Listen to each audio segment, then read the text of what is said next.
to Drs. Jeffries and Thompson.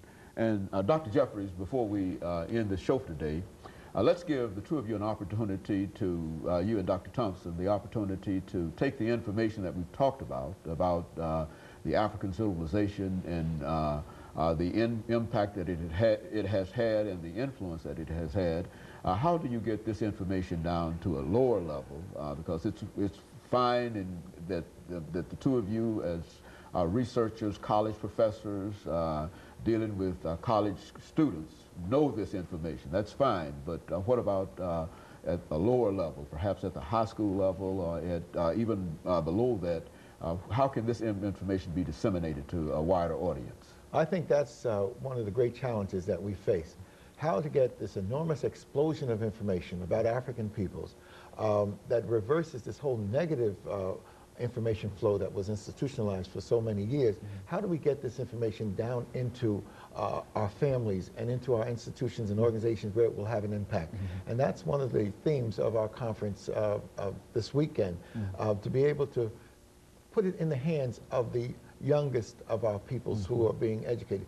Why? Because knowledge is power, and that means knowledge of African peoples is empowerment for African peoples. So if our youngsters are constantly bombarded with the negative images, the Tarzan images, the Sambo images, then that negative projection falls on them. But if they know that African peoples were the founders of the human family, that they raised the pyramids and temples of the Nile to their consciousness of the spirituality and their God consciousness, that they invented mathematics and writing and philosophy, when this knowledge is put in the hands of our young people, it will give them greater strength and self-motivation.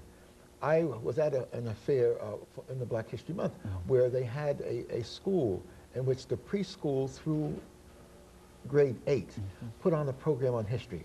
They presented the black inventors that invented so many of the things that are part of modern society, the light bulbs, the Elijah McCoy and his work. And the other classes presented, for example, the Massachusetts 54, the fight of black people in the Civil War for their own freedom, etc.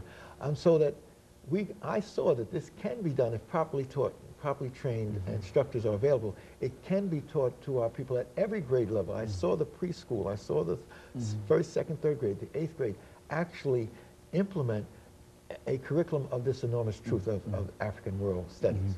Dr. Thompson, coming from Chicago and certainly with a large African-American community there, what are you doing in that great city to sort of disseminate this information throughout? Well, on 2 occasions we actually worked with Chicago Public Schools in creating a curriculum guide for the schools. And that was done through the public school system. In addition to that, with the group I'm working with in Chicago at the Center for Inner City Studies, the Comedic Institute, we actually wrote a curriculum guide for the public. So actually we're working with community organizations as well, with the churches, but I think most importantly, you will have to get to the administrators. You must deal with the faculty and the administrators of these school systems, or of the church school systems and what have you, and teach about Africa. So we have a program called Teaching About Africa, which we have had since 1986. And across the country, in many cities, we have these programs. But the thing about being a member of the Association for the Study of Classical African Civilization, we have these regions. So therefore, wherever you go, the West, the East, the Midwest, or the South, we have communication with each other, and we're working with schools and actually bringing forth all of this information about Africa.